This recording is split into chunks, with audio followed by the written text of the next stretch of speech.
Hello, everybody. It is May 2nd, and we're going to start talking about fission and fusion reactions. Pardon my Geiger counter. I thought this was a good opportunity for you to see this instrument in action. Every time you hear a beep, it is detecting radiation from radioactive substances. That is, there is going to be an emission of an alpha particle or a beta particle or gamma radiation or even a positron that can be detected by this Geiger counter. So please don't be alarmed. This is natural. And I actually calculated how many times my Geiger counter beeped within a 1 minute period. And it came to about 20 beeps in 1 minute. And the good news is, according to the instruction manual, that about 5 to 25 counts at random intervals can be expected every minute from naturally occurring background radiation. So we have radiation all around us, and we certainly would not want to have much gamma radiation around us without protection. Even beta particles can penetrate the skin, but can be prevented by something like aluminum foil. All right, another short recap of our last lesson. If you recall, since this is all about nuclear chemistry, we are talking about unstable nuclei, and these unstable elements decay to become more stable, and there's some form of radiation emitted. Now, I thought I'd just show you what we call the uranium decay series. The reality is, many of these radioactive isotopes do not have a single decay and end up with a completely stable nucleus. Uranium is a good example of that. In this decay series, it takes 14 separate decays for uranium-238 to reach a stable nucleus form, and that is lead-206. So each step along the way, this is an alpha, a beta, another beta, an alpha decay. Each step along the way brings about a greater stability in the nucleus. And at the end of this decay series, we would have a stable nucleus that will no longer emit radiation. Uranium has a tremendously long half-life. Here's uranium-238. It has 4.47 times 10 to the 9 years to decay to 1/2 of its original amount. Okay, so I thought it would be interesting for you to compare nuclear versus chemical reactions. And one huge difference between these two is the amount of energy that is generated. Now, I'm actually going to show you down here in this little side note. Back earlier in the year when we were talking about thermochemistry, I gave you an example of about how many joules of heat would be released when we light a typical match.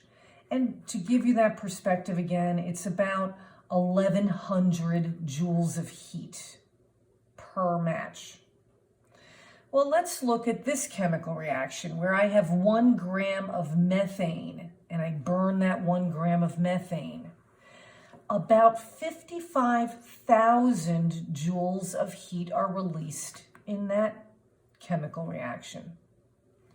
Let's compare that to a nuclear reaction where you have 1 gram of matter, radioactive matter, that can release 9 quadrillion joules of energy per 1 gram.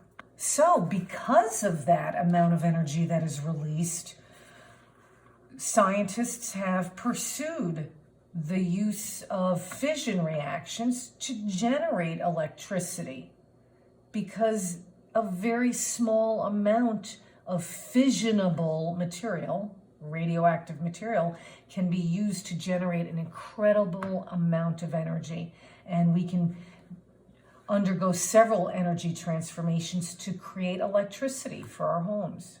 So you all should hopefully know that we live within 10 miles of Indian Point nuclear power plant, where fission reactions occur. And let's just take a quick look at fission reaction.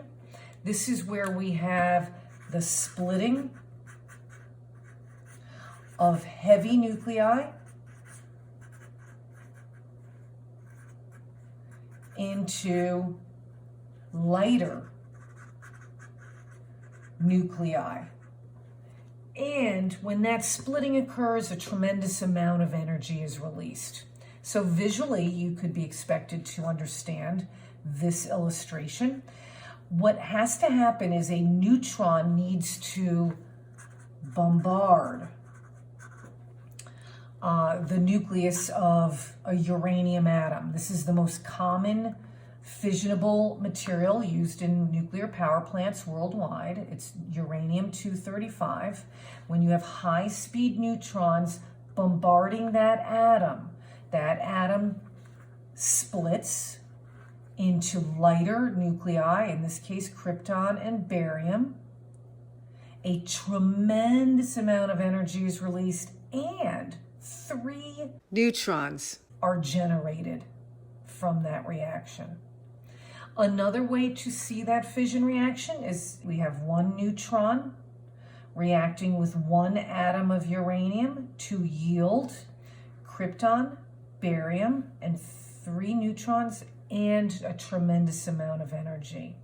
If you recall from our last lesson, this would be an artificial nuclear reaction because there are 2 reactants here, one of which is bombarding an unstable atom. In this case, it's uranium. So this is an intentionally produced reaction. And these fission reactions are occurring in nuclear power plants, like at Indian Point. So nuclear power plants have a very simple series of energy conversions that occur. You have that fission reaction that occurs in a reactor core that generates a tremendous amount of heat energy. That heat energy ultimately spins turbines. We're changing heat energy into mechanical energy, and those turbines generate electricity. So as I imagine you have heard that there is a lot of concern about nuclear power as an energy source because these fission reactions are pretty scary. And if this was an uncontrolled reaction, this would be an atomic bomb. So we clearly need to have a controlled reaction that occurs in nuclear power plants. And there's a number of ways that this reaction is controlled. The key thing to note here is that these 3 neutrons that are generated, these 3 neutrons are problematic. They need to be controlled because if they're not controlled, you end up getting a chain reaction.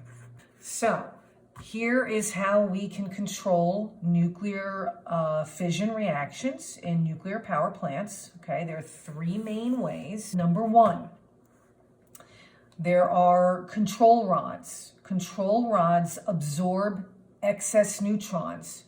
So these 3 neutrons that are generated per reaction, some of them need to be absorbed. There's only 1 out of these 3 neutrons are needed to create the next fission reaction with a new uranium nucleus.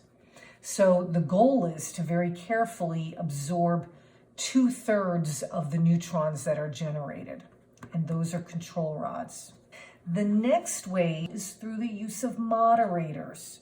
Moderators slow down the speed of the neutrons. These high-speed neutrons could create the chain reaction. So control rods are typically made up of boron or cadmium atoms. And moderators could be water or graphite, typically. Finally, another thing that needs to be in place to control these fission reactions is water. Not only does water slow down the neutrons, it also cools down some of that thermal energy that is generated. Now, to make this more visual for you all, I will have attached on our Padlet the National Geographic short video for you to watch. It's only about 2 minutes long. And all right, a quick look ahead at another type of nuclear reaction is known as a fusion reaction. And this is when two light nuclei fuse or come together to form a heavier nucleus. And this is an example of a fusion reaction here, where we have deuterium, that's hydrogen with a mass of 2. It's an isotope for hydrogen, because regular hydrogen is 1/1. Deuterium can react with tritium. It is an unstable radioisotope of hydrogen. So when deuterium and tritium fuse together, they form helium. They form a neutron, and they form a tremendous amount of energy. And where does this occur? In the cores of stars. So our sun is one example of where fusion reactions occur. That concludes our mini lesson for today. I hope you enjoyed it. Have a great day. Bye.